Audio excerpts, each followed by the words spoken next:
एक छोटे से शांत गांव में मिट्टी का एक पुराना सा घर था, जहां एक गरीब बूढ़ी अम्मा अकेली रहती थी।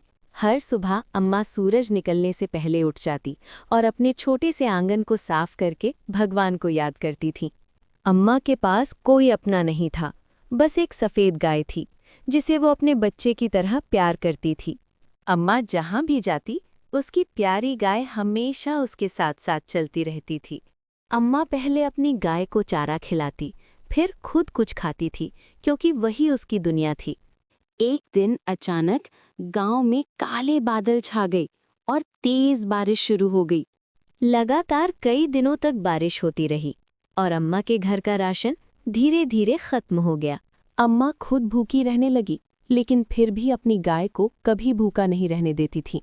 अब घर में खाने का एक दाना भी नहीं बचा था, फिर भी अम्मा भगवान पर भरोसा बनाए रखी थी। कमज़ोर होने के बावजूद अम्मा सुबह उठी, क्योंकि उसे अपनी गाय की चिंता सबसे ज़्यादा थी। अचानक उसकी गाय घर से बाहर जाने लगी। अम्मा घबराकर उसके पीछे चल पड़ी। गाय सीधे गांव के मंदिर के सामने जाकर शांत होकर खड़ी हो गई।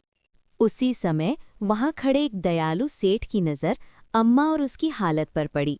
सेठ ने अम्मा से प्यार से पूछा, मां जी, आप इतनी परेशान क्यों हैं? अम्मा ने रोते हुए अपनी सारी परेशानी सेठ को बता दी। अम्मा की हालत देखकर सेठ का दिल पिघल गया और उसने तुरंत मदद करने का फैसला किया। कुछ ही देर में गांव के लोग अम्मा के घर राशन और खाना लेकर पहुंच गए। अम्मा खुशी से रोने लगी और उसने अपनी गाय को गले लगा लिया। उस दिन के बाद गांव के लोग भी अम्मा की मदद करने लगे और उसका जीवन बदल गया। अम्मा ने मुस्कुराकर आसमान की ओर देखा और समझ गई कि भगवान कभी किसी को अकेला नहीं छोड़ते।